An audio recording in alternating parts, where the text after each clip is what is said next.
Jacksonville. And I'm not doing this by myself. I have Jacksonville's own Karita Parks with me tonight. Now, if you don't know Karita Parks, let me give you a little quick rundown real quick. She actually is the NFL insider for three-point conversion with the Washington football team. Triple Dub podcast, which if you haven't watched that, talks about the Washington Wizards and just Washington sports, and it is great. I enjoy it. Four powerful women talking great sports. Then, of course, you cover the Wizards. Yeah. But I will say I'm sorry. They're going through a lot right now with COVID and losing games in the fourth quarter, and I'm sorry. The struggle is real right now. The struggle is real. Yeah, they are. They're struggling. Yeah, but they're gonna be all right. They're gonna figure it out. Hated that Thomas Bryant got hurt, but we're gonna get out of the NBA. We're gonna go back to the NFL. We're gonna talk about them Jacksonville Jaguars. Now, what I have to say also is, let's see. You have been a Jacksonville Jaguars fan since the beginning, huh? Yes, that's my hometown, born and raised. I'm in D.C. now. Moved here about 10 years ago, but Duval County is always home. The Jaguars are always the home team. And so I have to keep it balanced between using my analyst side and also that fan side. Right. It's hard, isn't it? I know I try to stay neutral, but sometimes I gotta, get back into that fan mode. Like, Right. What are you doing? So you gotta let them know sometimes too when people be picking with your team too, right? Absolutely.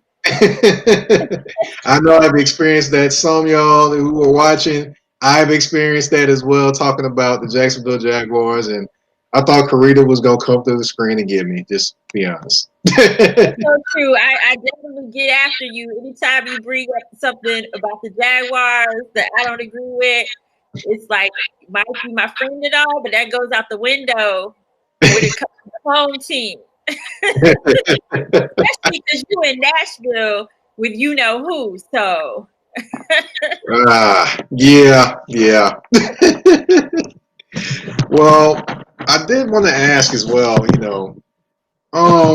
What are some of the fun times that you can remember? Well, we're gonna ask that later. I'm sorry. Let me talk about who are your top 5 players that you've seen play for the Jacksonville Jaguars. for me, some of my best memories and some of the players that really resonated with me were from the Jaguars early days. So if we say top 5, I would definitely say Mark Brunell, Jimmy Smith and Keenan McCarter, aka Thunder and Lightning. They were definitely fire.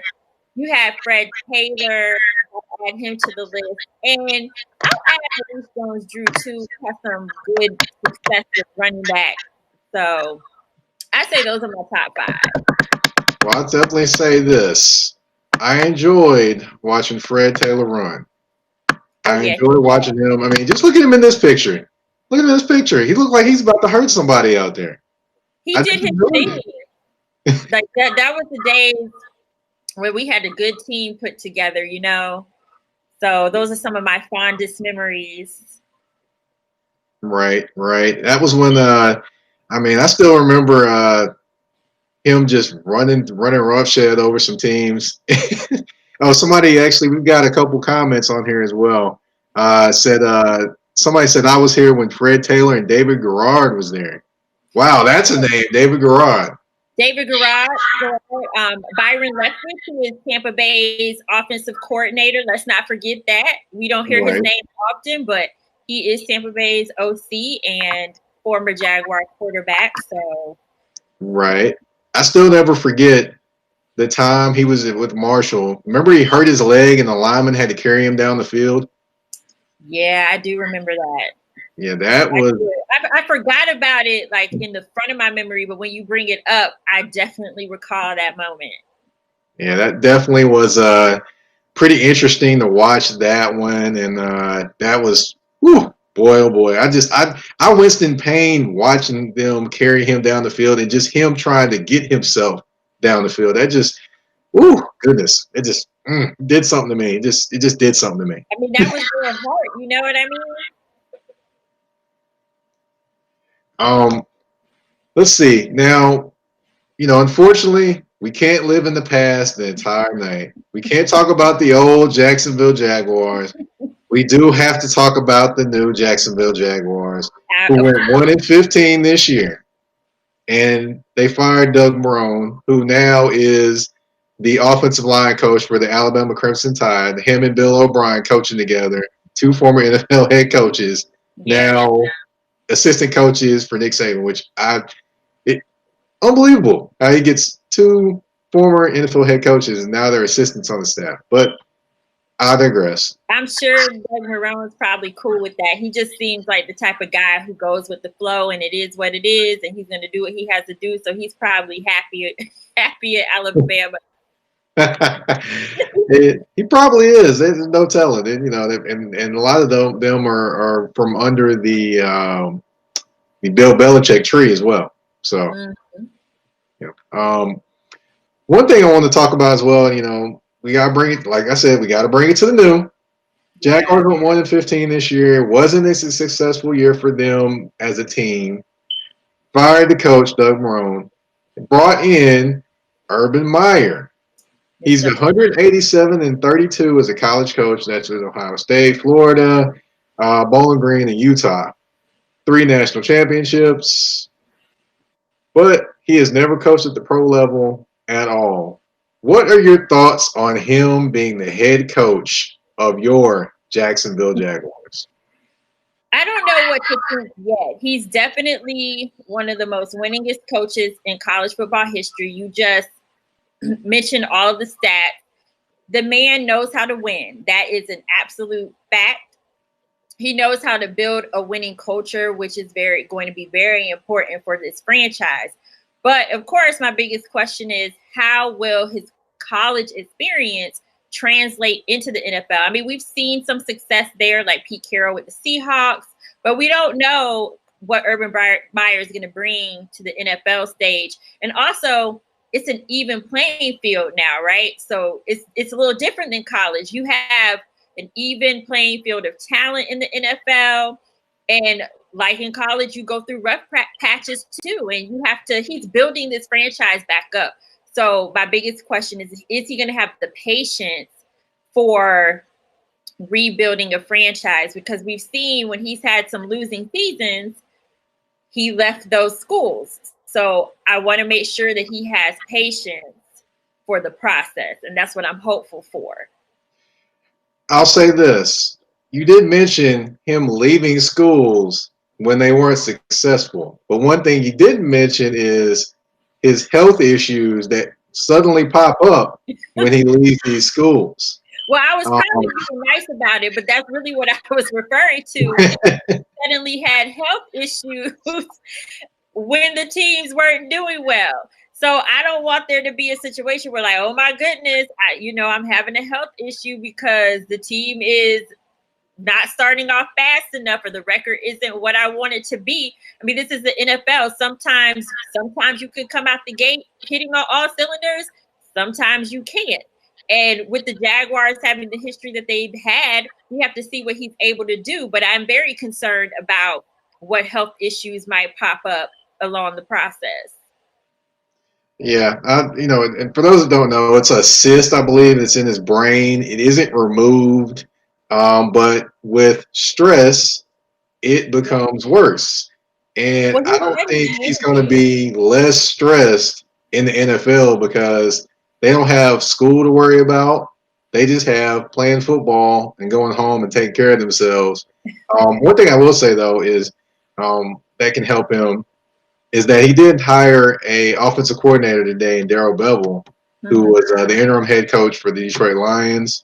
And, he has a vast array of experience in the NFL being an offensive coordinator. So that helps. But one thing that doesn't help to me is that his general manager is Trent Baalke. Trent Baalke, if you're not familiar with him, the last time you really heard of him on a big stage was when he was the general manager of the San Francisco 49ers. And he was the general manager when Jim Harbaugh was the head coach. Mm-hmm. And those two butted heads. Eventually, they all were out of San Francisco. So it's going to be interesting that he's with a coach that is used to having the ultimate power over the organization or over wherever he is. And those two I'm just trying to figure out how those two are going to mesh together as a general manager and a head coach. Do you have any feelings on that one? I mean, that's the biggest question of it all. I mean, we don't know, but they said that they are aligned on the vision for the future of the franchise. And, I know Baalke had some rough patches with the 49ers with Jim Harbaugh eventually down the line, but he did have some success with that transition. Harbaugh came from college, so there was success with that transition for at least a couple of years. So I think that is a positive. I believe his background in scouting is also something that could be positive, especially working with Urban Meyer. He can identify talent. He drafted Colin Kaepernick, Eric Reed, your cousin. He drafted your cousin. That's true. You know what I mean? Eric Armstead, DeForest Buckner. So there's some positives. I think with every GM, there's positives, there's negatives. People I've spoken to have said that Baalke, he's a football guy. He is present at practices so he can get a firsthand look at the players, and not all GMs do that. So I think there's some positives. We'll definitely have to see how that relationship unfolds, but he clearly has worked with headstrong people before, Jim Harbaugh. Now, like we said, it eventually didn't work out, but we just need him to hang in there a couple years. I understand. Somebody said a great point, 2012 Super Bowl appearance by the 49ers. So, hey, I get you there. And somebody's actually saying Boselli, too. Tony Boselli, who's up for Hall of Fame, by the way. So, yeah. Tony Boselli has been up for Hall of Fame for a few years in a row. I had an opportunity to interview him back in Minneapolis when he was also up for Hall of Fame. He didn't make it. I'm going to need them to go ahead and put Tony Boselli in the Hall of Fame. He deserves it. It's sometimes it's difficult when you play for a smaller market like the Jaguars. But go ahead and give that man his flowers, please. I hear you. We have a question as well. It said a guy said, "I've got the $1 million question. Are you covering the Super Bowl? Are you covering Super Bowl Sunday?"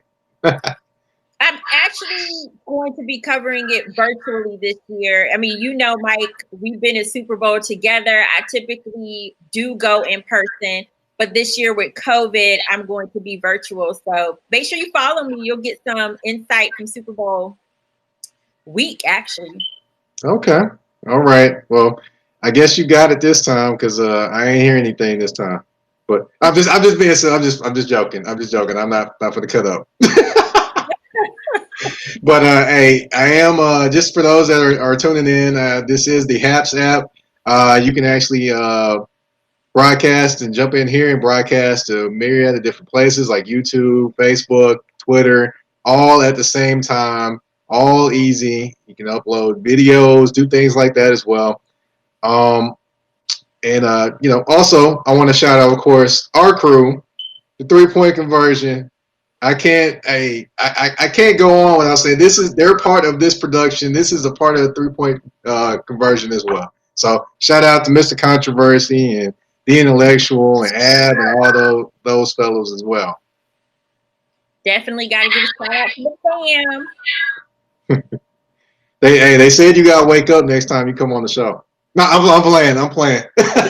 You know what? Don't even listen to Mr. Controversy. You don't know what he's talking about. You don't know what he's talking about.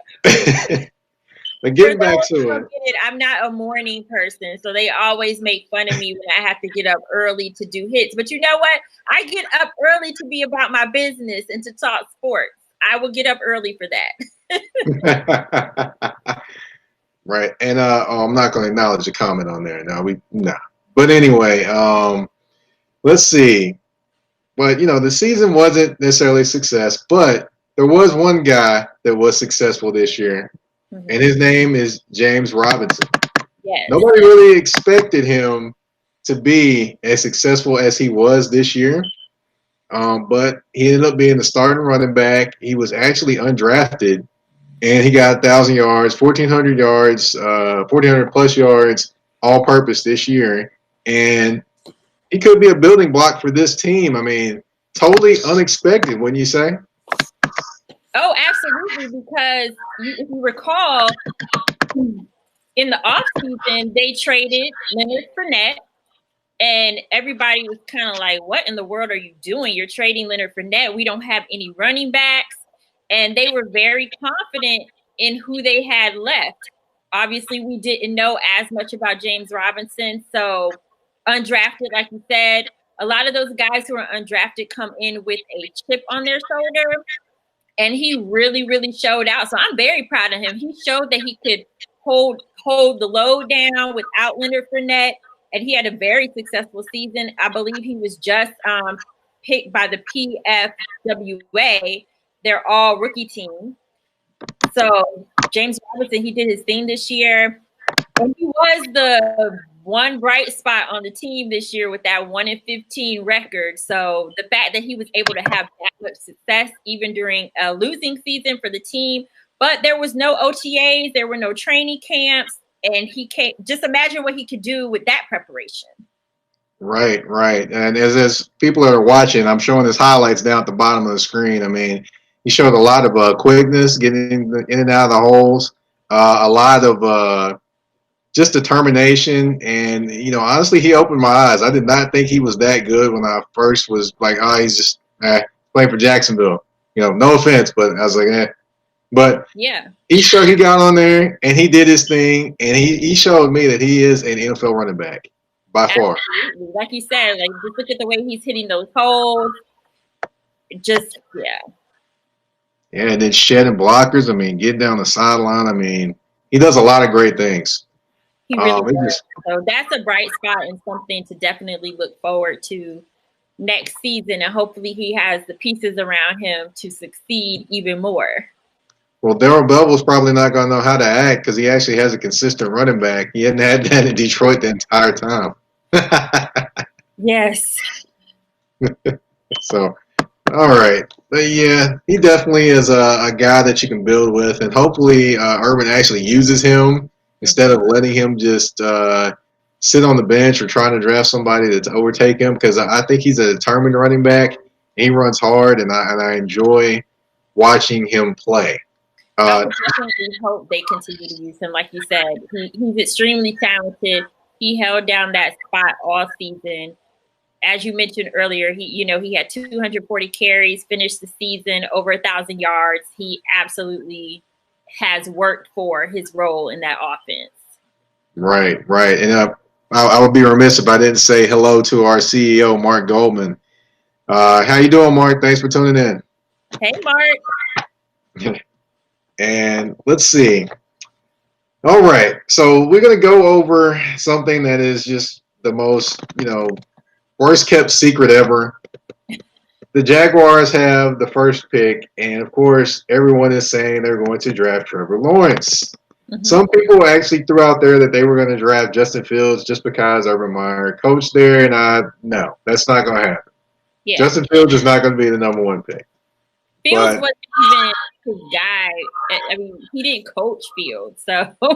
Right, exactly. I didn't get it, and I was like, okay, you're doing a little bit too much, people. You're doing a little bit too much. But as far as him being drafted by the Jaguars, what do you think of him as the face of that team?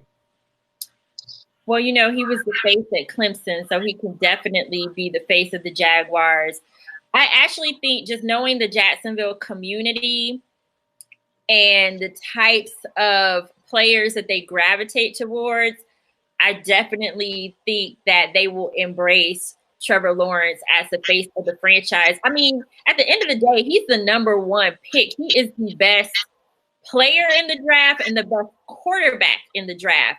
So the fact that, unfortunately, you're in that position when you have a bad record, but the fact that Jacksonville's able to draft such an amazing talent, I think that he will work well. He'll bring some excitement. People are happy to see him and Urban Meyer together.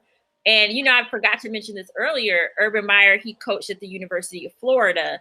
So there's a ton of Gator fans in Jacksonville. It's the home of the Florida-Georgia game. So I think it's going to kind of bring that college football feel back to Jacksonville, and they love college football. So I think that Trevor Lawrence will do just fine as the face of that franchise, as long as he's winning. Now, if he's not winning, the fans are not going to have it.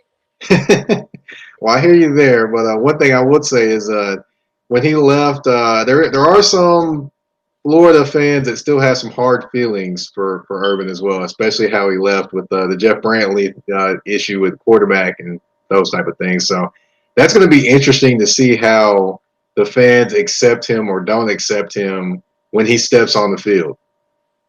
There are fans who, it's funny because a friend of mine back home, Florida Gator fan, that was also their response. One, they said he does know how to win, but two, they said they were still salty for how he left Florida. So you're going to have those fans who are like ride or die.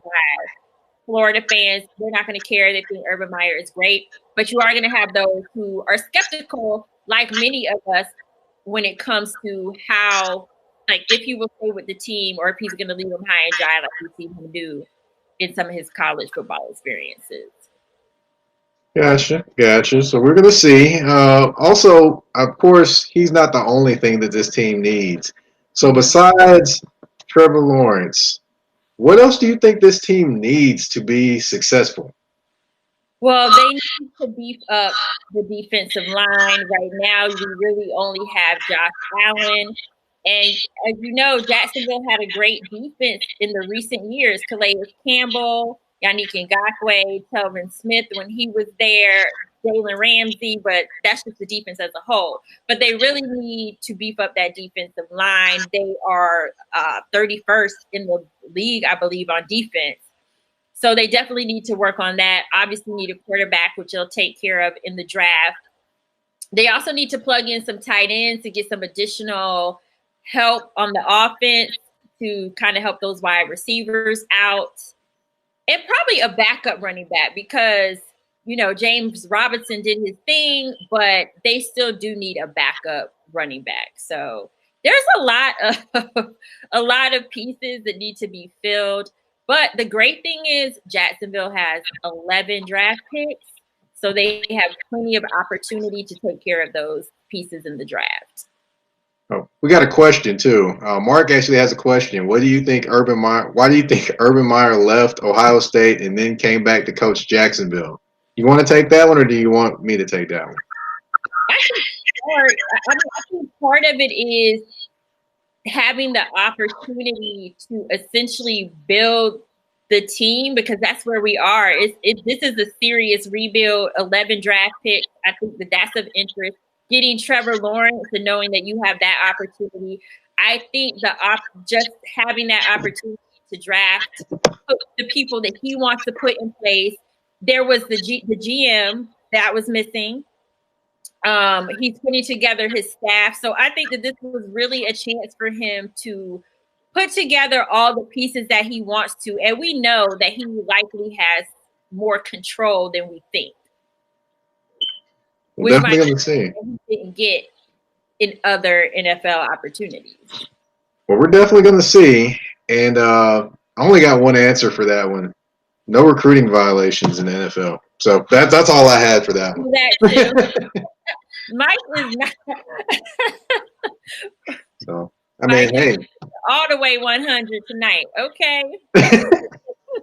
I'm just saying, you can't get a recruiting violation in the NFL. You'd have to try really, really hard for that to happen. Well, that's very true.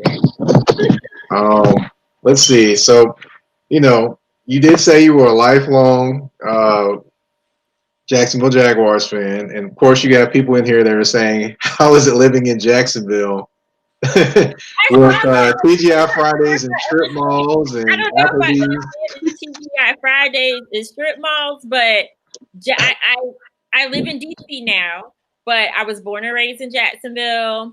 It's a beautiful city, wonderful beaches, surrounded by water. There are TGI Fridays, whether or not there's a lot. There's not a ton, but there are TGI Fridays. There's definitely plenty of strip malls and shopping. It's a great place to be if you like sunny weather and beaches. Hey, you sold me. You sold me. And water, because there's water everywhere. Hey, you sold me. Hey, you said beaches and water, and I can roll with that. Best and worst memories of the Jaguars. Oh goodness. So best memories. I think I can come up with a couple best memories. So Jacksonville's a city where there were not a lot of, there's no other professional sports. There's like minor league baseball. So when Jacksonville Jaguars came to the city, it was a big deal. I remember the announcement coming down. It was Jacksonville and the Panthers. We were both awarded teams, same time, same year. I was in school. We had a whole day where everyone wore Jaguars gear. Like, it was a big deal. And then being able to go to those games and just see, especially me being a sports fan, being able to go to those games and see different professional NFL teams. And in Jacksonville, the tickets were not extremely expensive, so you could get some fairly decent price tickets to go to these games. So just bringing that aspect to the city, that was a great memory. And like I said, it was a very big deal. And they brought, despite the frustration, they brought some fun to Jacksonville. So I would say that.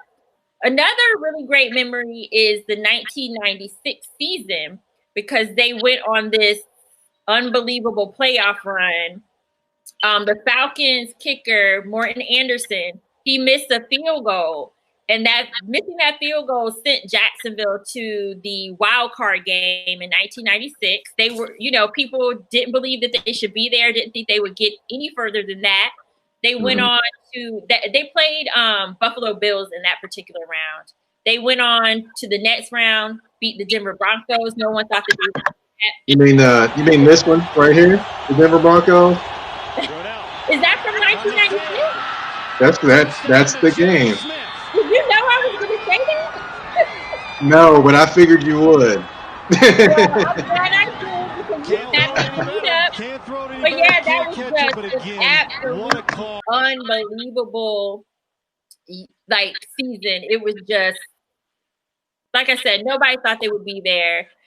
That field goal being missed, they would have lost that game without that. So that was a wonderful, wonderful time in Jacksonville Jaguar history. Worst memory for me, I would say the year that Jacksonville, this was 1999, Jacksonville was essentially undefeated.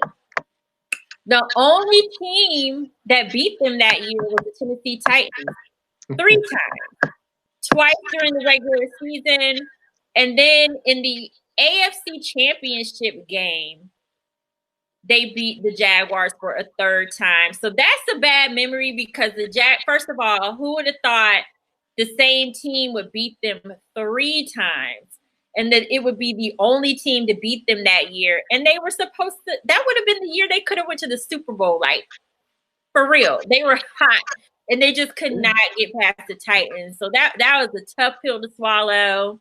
Besides this recent run to the AFC Championship with Blake Bortles, and that team was very, that team was special because of the defense. The defense really was fire in recent years. And then worst memory obviously was this season, 1-15. It's shouldn't we be going up? The past couple of years have been tough, because they went to that AFC Championship with Blake. I forget what year that was. Was that 2017? Yeah, I think it's 2017. Yeah, but then instead of getting better the next year, it's like they just went downhill after that. Well, I thought you were going to say this was one of their worst ones. What is this? Drive starts at the 1 and looking for a little breathing room, and they get that and plenty more. Derrick Henry still going. No, I just blocked it out of my mind. That's just embarrassing. I was so frustrated watching that game. Those are the types of things I block out of my mind. But that is one of the worst memories. But woo, that was just all out embarrassing. Like nobody could tackle Derrick Henry. He just stiff-armed everybody for 99 yards. And they played that clip all the time, seems like. So I was hoping that when he stiff-armed Josh, oh my goodness, I'm going Josh Norman. I was like, can that replace the Jaguars getting stiff-armed Henry? He's had a couple stiff arms since then, so hopefully we are good now. Unless someone like Mike's wants to pull up the bad memory. Hey, I couldn't help it. That was actually the easiest. That I found that one the first thing I kind of looked up with Jacksonville Jaguars and kind of Derrick Henry or anything Titans Jaguars. That was the first one that came up. It was. I have a long history. I had such a long history with the Jaguars, so I remember everything almost. Yeah, I know you remember. All the beatdowns that they've given to the Titans too, because I know the Titans weren't always good or competitive every single year, especially during the Mike Munchak years. Yeah, that was bad. I remember those, but the Jaguars Titans relationship has always been contentious, and it's really interesting to me because it's like no matter who makes up either team, that same relationship it seems to always be there. Right. Now you did have one former Jacksonville Jaguar come to the Titans. Name escapes me right now, but he played safety. He's not here now, but he was here. It's been a while, I think. I can't remember what his name is. But I'm trying to remember. I cannot remember. But we're going to wrap things up. I want to go over what do you think the Jacksonville Jaguars need to do to surge to the top of the AFC South again? For me, it's pretty simple. First of all, they need to use these draft picks very wisely, get the right pieces on that team, and whoever they need to pick up in free agency, they've got cap space to do so. So get the right pieces in place and build a winning culture. That's what's been missing from Jacksonville for, it feels like, a good couple of years now. Build that winning culture, draft the right people, put the right people in place, and obviously, great coaching is going to be key. Right. And I think the Jaguars will be on their way back to being competitive in the AFC South and hopefully on the top because, we don't need any more. No, I'm not going to say that. I'm not going to go there. Now, a question. But that's what they need to do to get back to the top. Now, a question I do have for you is, let's see. Do you think there is any way possible? I just thought of this question.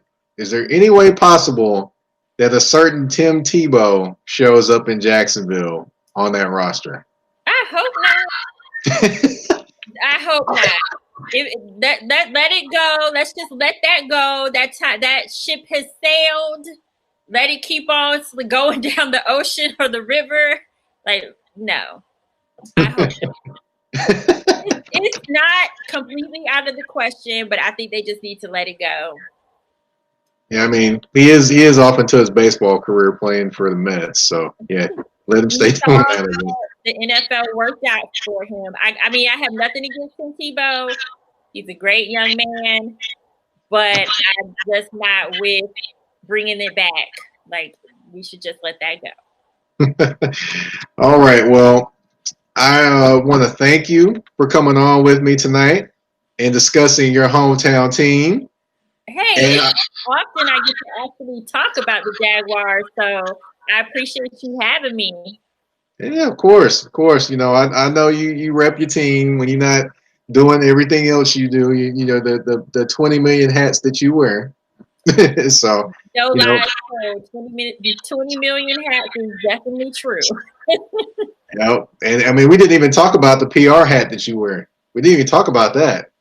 We did not. That's actually the bread and butter. That's the foundation of who I am, is my PR background. So very proud of that. If you want to learn more, follow Parks PR on Instagram at Parks PR, or you can follow me. I post Parks PR stuff too. Well, the floor is yours if you want to tell everybody where they can find you, what all they can find you getting into. The floor is yours. Well, as you said, there's a lot. Since we were talking about PR, you can follow my PR page, like I said, on Instagram at Parks PR. I'm also the CEO and founder of Double Take Sports. It's an online sports media platform where you can find content regarding the NFL, NBA, sports in general, try to write some thought-provoking pieces and just give a different angle on news that's going on in sports. So that's doubletakesports.com, dbltakesports.com, and also on social media on all platforms at dbltakesports. You can also follow me personally on all platforms at Carita C. Parks. That's CARITA at Carita C. Parks. And all of my work, I tweet out there. So if anything, make sure you follow me there and you'll find all the other platforms that I mentioned. Wow, that's a lot. I think I took notes and I got 55 places that I can find you. I'm everywhere. So you have nobody has an excuse. I'm everywhere. Well, I definitely want to thank you again. For those that are checking us out, touring the AFC South will be back again next Thursday. We'll be talking, well, we don't know what we'll be talking about at that point in time. We shall see. You can find me, of course, on Twitter at MikePatton82. You can also, of course, find me writing on the Titans and just NFL and NBA potentially on the 3pointconversion.com. That's the number 3pointconversion.com. By the way, go ahead and stop by that website. Check out everything over there. My guy Danny Thompson with the NBA talk, doing Charlotte Hornets. You've got a mock draft as well that's over on that website as well. That's with Cortland Griffin, and you've got Derek, I believe. Excuse me if I messed up the name, man. But anyway, yeah, you would go stop through there, check that out.